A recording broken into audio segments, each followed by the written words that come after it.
Hey, Daniel at Stidham Financial back again with another edition of Frequently Asked Questions. A question I got asked this week, in fact it was their whole premise for coming to see me, was what happened to my 401k after I retired? The gentleman could not understand that even in good market years, his 401k continued to lag behind the performance that he got in lesser years before. He was genuinely concerned that because of this lagging, that if we ever had a down year, he wouldn't be able to recover. And come to find out, it was because there were certain things in his account that he didn't notice.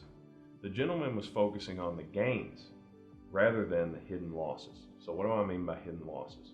This gentleman was 74 years old, which means, round numbers, he had to take out 4% from his 401k in the form of a required minimum distribution. That means that no matter what happens for the rest of the year, he's starting 4% in the hole.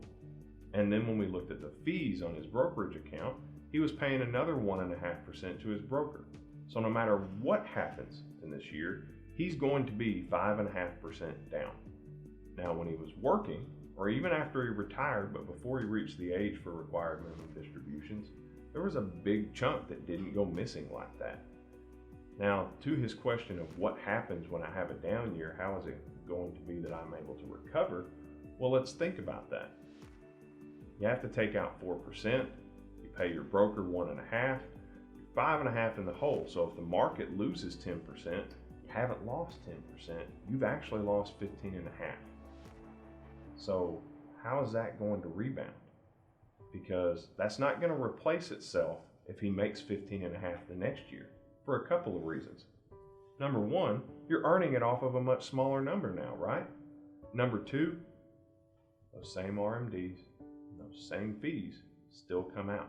So not only do you have to earn even more than you lost, but you have to earn a lot more than you lost to cover the fees and the required minimum distributions as well. So you could see his concern as his account started to snowball. So my opinion, my thoughts, my experience, when you reach that point in retirement, you really have to start rethinking your investment strategy to make sure that you don't outlive your money. Address your questions to info@stidhamfinancial.com.